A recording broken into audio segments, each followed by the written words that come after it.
اسی لیے ہم کہہ رہے ہیں کہ مارشل لا نافذ کر دیا گیا ہے. یا تو آپ کو یہ قانون واپس لینا ہوگا یا پھر آپ کے خلاف کھلی جنگ ہو. اسی لیے ہم کہہ رہے ہیں کہ مارشل لا نافذ کر دیا گیا ہے.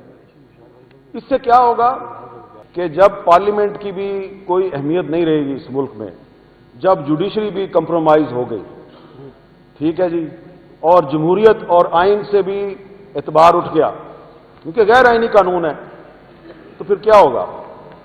پھر یہ ہوگا کہ وہ لوگ جو آئین کو نہیں مانتے، جو جمہوریت پہ یقین نہیں رکھتے، جن کو آپ کہتے ہیں جی انتہا پسند یا ملیٹنٹ، تو اس قانون نے ان کے ہاتھ مضبوط کیے ہیں.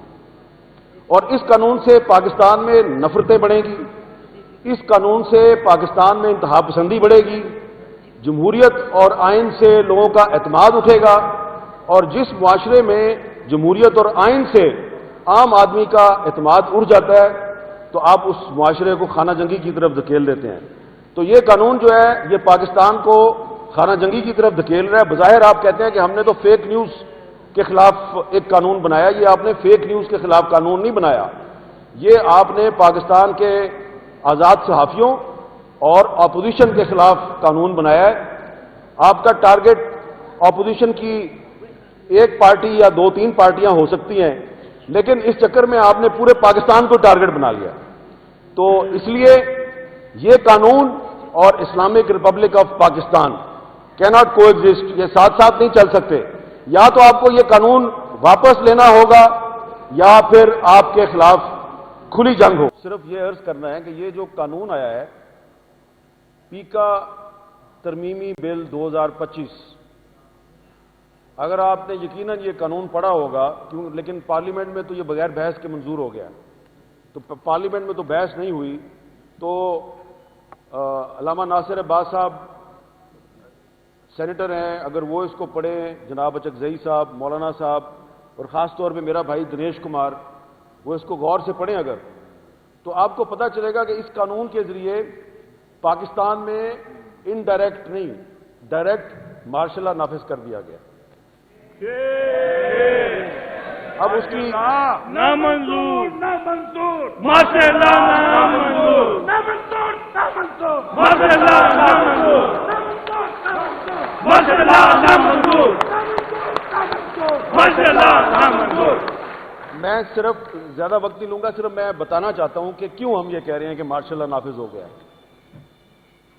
یہ جس کسی کے پاس بھی اپنا ایک موبائل فون ہے وہ سوشل میڈیا استعمال کرتا ہے، صرف صحافی نہیں، عام پاکستانی بھی.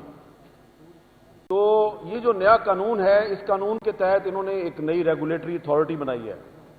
تو آپ کے پاس اگر آپ ٹویٹر پہ ہیں یا آپ یوٹیوب استعمال کرتے ہیں یا آپ انسٹاگرام استعمال کرتے ہیں یا آپ فیس بک استعمال کرتے ہیں، تو آپ کو اس اتھارٹی کے پاس جا کے اپنی رجسٹریشن کروانی ہے. اور اس کے بعد جب آپ رجسٹریشن کروائیں گے تو اس کے بعد ہی آپ اس کو استعمال کر سکتے ہیں، ادروائز آپ کے خلاف اس نئے قانون کے تحت کارروائی ہوگی. اس میں پہلے جو قانون تھا اس کے تحت کمپلین یعنی کہ شکایت کنندہ صرف وہ بن سکتا تھا جو ڈائریکٹلی افیکٹڈ ہے. مثلا اگر کسی نے میرے بارے میں جھوٹ بولا ہے، فیک نیوز پھیلائی ہے، تو میرے پاس یہ رائٹ تھا کہ میں جو پچھلا پیکا قانون تھا اس کے تحت میں ایف آئی اے کے جا کے درخواست دے سکتا ہوں. نئے قانون کے تحت کوئی بھی کمپلیننٹ بن سکتا ہے. کوئی بھی کا مطلب آپ سمجھتے ہیں کہ وہ کوئی بھی جو ہے وہ کون ہوگا؟ وہی ہوں گے جو صحافیوں کے گھروں میں گھس کے ان کو اٹھا کے لے جاتے ہیں، سیاسی کارکنوں کو لاپتہ کرتے ہیں. تو یہ ہیں وہ کوئی بھی. سب سے زیادہ جو اس میں تشویشناک بات ہے کہ مارشل لا میں فوجی عدالتیں بنتی ہیں. اس قانون کے تحت یہ خصوصی عدالتیں بنائیں گے جن کو انہوں نے ٹریبیونلز کا نام دیا. ان ٹریبیونلز میں جن ججوں کو اپوائنٹ کیا جائے گا وہ ججز سپیریئر جوڈیشری کے ساتھ کنسلٹیشن کے بغیر اپوائنٹ ہوں گے.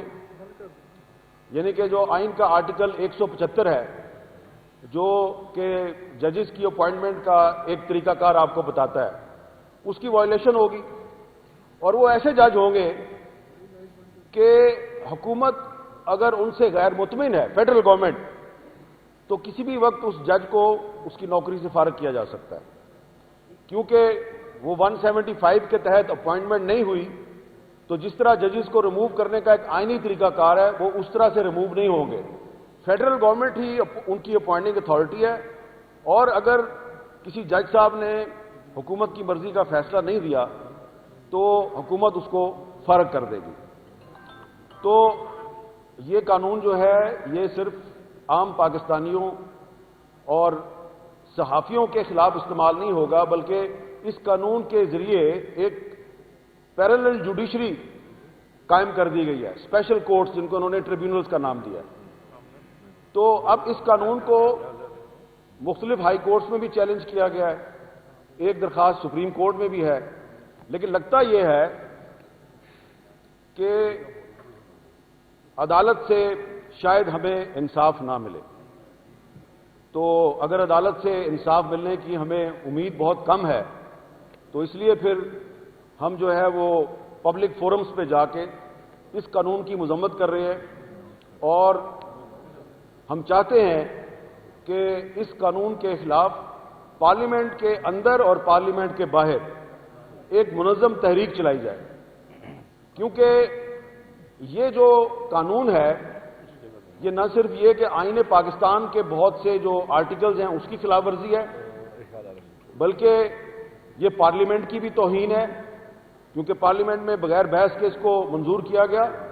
یہ جوڈیشری کی بھی توہین ہے، اور سب سے بڑی بات یہ ہے کہ اس قانون کے ذریعے جو ریاست ہے اس کے کچھ اداروں کو یہ رائٹ مل گیا ہے کہ وہ کسی بھی صحافی کو، ارشاد عارف صاحب کو یا یہ نعیم مصطفیٰ صاحب ہیں جو یہاں پہ آج چیف الیکشن کمشنر تھے، تو وہ جو chief election commissioner of Pakistan میں بیٹھا ہوا ہے وہ تو اتنا فیئر اینڈ فری الیکشن نہیں کروا سکتا جتنا نعیم مصطفیٰ نے کروا دیا۔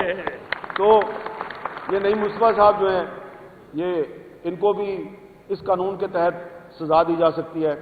اچھا، سزا جو ہے وہ بہت زیادہ ہے، 3 سال بھی ہے، 10 سال بھی ہے، 20 لاکھ بھی جرمانہ ہے، اور اس سے زیادہ بھی ہے۔ تو یہ ایک طرح سے اسی لیے ہم کہہ رہے ہیں کہ مارشل لا نافذ کر دیا گیا۔ اس سے کیا ہوگا کہ یہ ذرا آخر میں ایک بہت قابل غور بات کرنے لگا ہوں کہ جب پارلیمنٹ کی بھی کوئی اہمیت نہیں رہے گی اس ملک میں، جب جوڈیشری بھی کمپرومائز ہو گئی، ٹھیک ہے جی، اور جمہوریت اور آئین سے بھی اعتبار اٹھ گیا کیونکہ غیر آئینی قانون ہے، تو پھر کیا ہوگا؟ پھر یہ ہوگا کہ وہ لوگ جو آئین کو نہیں مانتے، جو جمہوریت پہ یقین نہیں رکھتے، جن کو آپ کہتے ہیں جی انتہا پسند یا ملیٹنٹ، تو اس قانون نے ان کے ہاتھ مضبوط کیے، اور اس قانون سے پاکستان میں نفرتیں بڑھیں گی، اس قانون سے پاکستان میں انتہا پسندی بڑھے گی، جمہوریت اور آئین سے لوگوں کا اعتماد اٹھے گا، اور جس معاشرے میں جمہوریت اور آئین سے عام آدمی کا اعتماد اٹھ جاتا ہے تو آپ اس معاشرے کو خانہ جنگی کی طرف دھکیل دیتے ہیں۔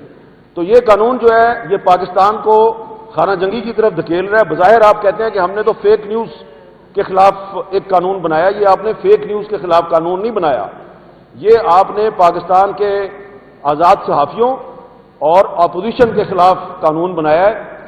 آپ کا ٹارگٹ اپوزیشن کی ایک پارٹی یا 2-3 پارٹیاں ہو سکتی ہیں، لیکن اس چکر میں آپ نے پورے پاکستان کو ٹارگٹ بنا لیا۔ تو اس لیے یہ قانون اور اسلامک ریپبلک آف پاکستان کیناٹ کو ایگزسٹ، یہ ساتھ ساتھ نہیں چل سکتے۔ یا تو آپ کو یہ قانون واپس لینا ہوگا یا پھر آپ کے خلاف کھلی جنگ